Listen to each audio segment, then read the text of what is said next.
Suasana aula gedung sate pagi itu penuh antusiasme. Kang Deddy Mulyadi berdiri di podium dengan tatapan penuh keyakinan. Dalam pidatonya, ia mengumumkan kebijakan baru. Kapasitas kelas di sekolah negeri akan ditingkatkan dari 36 menjadi 50 siswa per kelas. Tujuannya, menurutnya, untuk mengakomodasi anak-anak kurang mampu agar tidak tersingkir dari sistem pendidikan. Kebijakan ini disambut tepuk tangan dari sebagian besar kepala sekolah negeri yang hadir. Mereka melihatnya sebagai bentuk keadilan sosial dan pemerataan pendidikan. Namun, di sudut ruangan, beberapa perwakilan sekolah swasta saling berpandangan dengan raut cemas. Bagi sekolah negeri, ini peluang untuk menampung lebih banyak murid. Tapi bagi sekolah swasta, ini ancaman serius terhadap keberlangsungan mereka. Jika sekolah negeri bisa menampung lebih banyak siswa tanpa seleksi ketat, maka minat ke swasta bisa merosot drastis. KDM tetap pada pendiriannya. Ia yakin, anak-anak Jawa Barat tak boleh terhalang masuk sekolah hanya karena bangku terbatas. Kita bangun sekolah rakyat, bukan sekolah orang kaya, katanya lantang. Namun di balik pidato yang membakar semangat itu, sebuah badai diam-diam mulai mengumpulkan awan gelap di langit pendidikan swasta. Di sebuah ruang rapat sekolah swasta ternama di Bandung, para pemilik yayasan dan kepala sekolah berkumpul. Mereka membahas dampak kebijakan terbaru KDM yang mulai terasa. Pendaftaran tahun ajaran baru turun drastis hingga 40%. Kami sudah tak bisa bersaing dengan sekolah negeri. Sekarang kelas mereka makin besar, SPP gratis, dan fasilitas terus dibenahi, kata Bu Ratih, kepala sekolah swasta menengah. Para peserta rapat hanya bisa mengangguk lesu. Beberapa sekolah kecil swasta di pinggiran Bandung bahkan sudah bersiap gulung tikar. Mereka tidak punya dana cadangan, apalagi jika siswa pindah ke negeri demi menghemat biaya. Kita kalah sebelum bertanding, keluh Pak Darno, pemilik sekolah kecil di Cimahi. Ironisnya, banyak guru swasta justru pindah ke negeri karena merasa jaminan masa depan di sana lebih menjanjikan. Tenaga pengajar makin sedikit, kualitas menurun, dan kepercayaan masyarakat makin memudar. Di tengah diskusi itu, muncul wacana menggugat kebijakan KDM ke Pengadilan Tata Usaha Negara. Namun sebagian besar memilih menahan diri, takut dianggap melawan kebijakan rakyat. Orang tua siswa di berbagai kota dan kabupaten di Jawa Barat mulai dihadapkan pada pilihan sulit. Sekolah negeri kini terbuka lebar, murah, dan bisa menampung lebih banyak murid. Namun kekhawatiran soal kualitas mengemuka. Anak saya dulu dapat perhatian lebih karena kelas kecil. Kalau sekarang 50 orang, bagaimana gurunya bisa fokus? Kata Ibu Lilis, warga Bogor.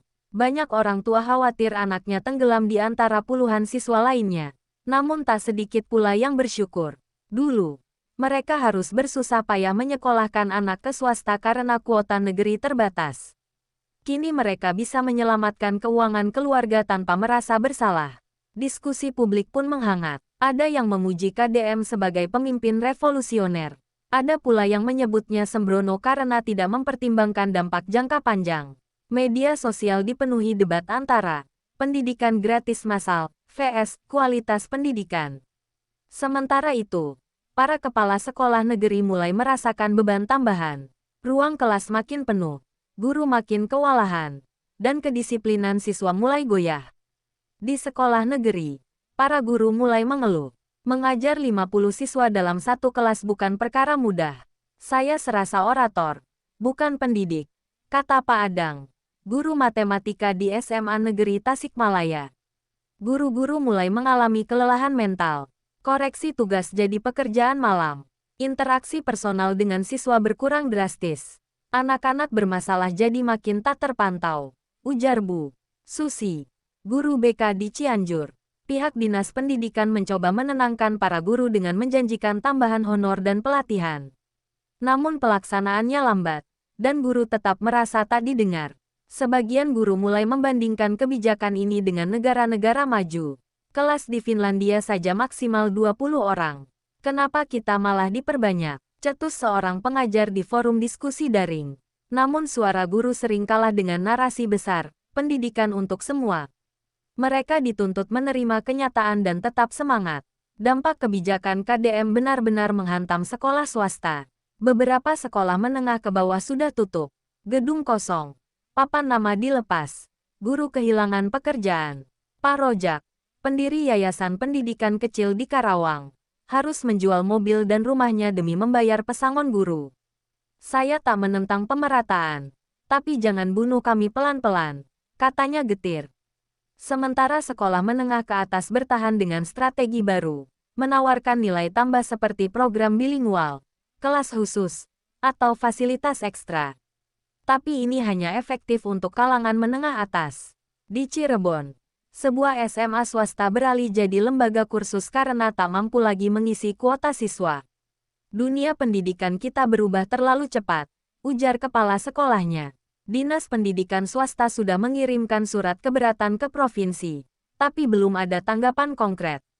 Semuanya seperti suara yang hilang dalam gema slogan, kelas besar untuk masa depan bangsa. Dampak lain mulai muncul dari para siswa sendiri. Dalam kelas berisi 50 murid, sebagian anak jadi tak terpantau. Anak yang pemalu makin tenggelam, anak yang bermasalah makin tak terkendali. Di Bandung, seorang siswa SMP negeri dilaporkan tidak masuk sekolah 2 minggu tanpa diketahui gurunya. Orang tuanya juga baru tahu setelah ditelepon wali kelas karena urusan administrasi. Anak-anak pintar yang butuh bimbingan lebih tak lagi mendapatkan perhatian. Anak-anak yang kesulitan pun malu bertanya di kelas yang penuh sesak. Saya hanya duduk diam, takut ditertawakan, kata Rina, siswa kelas 8. Pendidikan bukan lagi tentang tumbuh bersama, tapi bertahan sendiri dalam keramaian. Guru jadi fasilitator, bukan lagi pembimbing. Rasa kekeluargaan dalam kelas perlahan hilang. Tapi angka-angka statistik menunjukkan keberhasilan. Lebih banyak siswa tertampung. Ini cukup bagi sebagian pejabat untuk mengklaim bahwa sistem berjalan baik. Sejumlah akademisi pendidikan dari berbagai universitas di Jawa Barat mulai angkat suara. Mereka mempertanyakan dasar kebijakan yang hanya menambah kuantitas tanpa memperhitungkan kualitas. Dalam seminar nasional di Universitas Pendidikan Indonesia, Dr. Yayan dari Fakultas Psikologi mengatakan, kelas besar menurunkan efektivitas pengajaran dan kesehatan mental guru. Pernyataannya disambut riuh. Para peneliti pendidikan menyodorkan data. Negara-negara dengan kualitas pendidikan tinggi justru menjaga rasio guru dan siswa tetap rendah.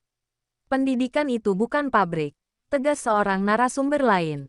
Namun pihak Pemprov bersikeras. Ini solusi jangka pendek sambil menambah gedung sekolah baru dalam 5 tahun ke depan. Tapi pertanyaannya, bisakah dunia pendidikan menunggu selama itu? Sebagian dosen juga khawatir dunia pendidikan Indonesia makin menjauh dari prinsip merdeka belajar dan kembali ke sistem massal dan seragam.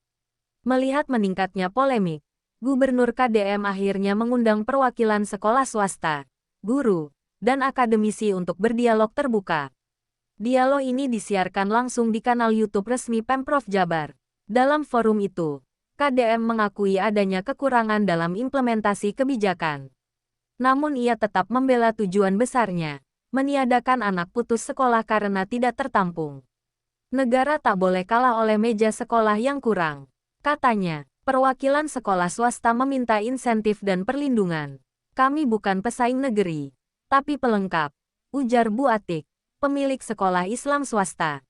Ia meminta agar pemerintah tidak mematikan sektor swasta pendidikan. Seorang guru negeri menyarankan solusi tengah, kelas tambahan sore, bukan memperbesar satu kelas. Biaya tetap, tapi kontrol lebih baik, katanya. Dialog itu membuka harapan baru.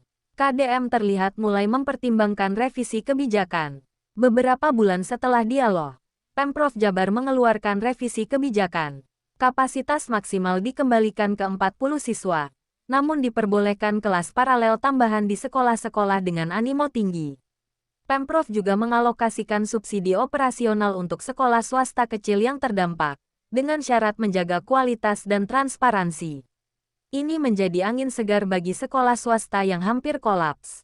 Guru-guru mulai merasakan perubahan, tekanan menurun, dan mereka bisa kembali menjalankan peran sebagai pendidik sejati. Siswa pun lebih nyaman, dan interaksi di kelas kembali hidup. Media menyebut ini sebagai kemenangan kompromi antara idealisme dan realitas. KDM pun memuji semua pihak yang telah memberi masukan dengan semangat membangun. Masyarakat mulai memahami bahwa pendidikan bukan soal siapa lebih unggul, tapi bagaimana semua pihak saling melengkapi. Di akhir tahun, dalam sebuah wawancara eksklusif, KDM merenung tentang kebijakan kelas besar yang sempat mengundang kontroversi. Ia mengakui, terkadang niat baik harus dipoles oleh masukan dari semua arah. Ia berterima kasih pada sekolah swasta yang bersabar dan tetap berdiri meski diterpa badai. Pendidikan Jawa Barat tidak akan bisa hebat jika hanya satu sisi yang tumbuh, katanya. Kini, ia mulai mendorong kebijakan pendidikan berbasis kolaborasi antara negeri dan swasta. Dana pendidikan dialokasikan secara proporsional, dan sistem pelaporan jadi lebih transparan. Rakyat mulai melihat perubahan, pendidikan menjadi lebih inklusif, tapi juga tetap berkualitas. Bukan lagi tentang siapa yang menang, tapi tentang siapa yang berani memperbaiki. Dan di balik kebijakan yang pernah goyah itu, KDM belajar satu hal penting. Tonton terus channel ini agar tidak tertinggal berita-berita terupdate dan jangan lupa like, komen, share, dan subscribe ya.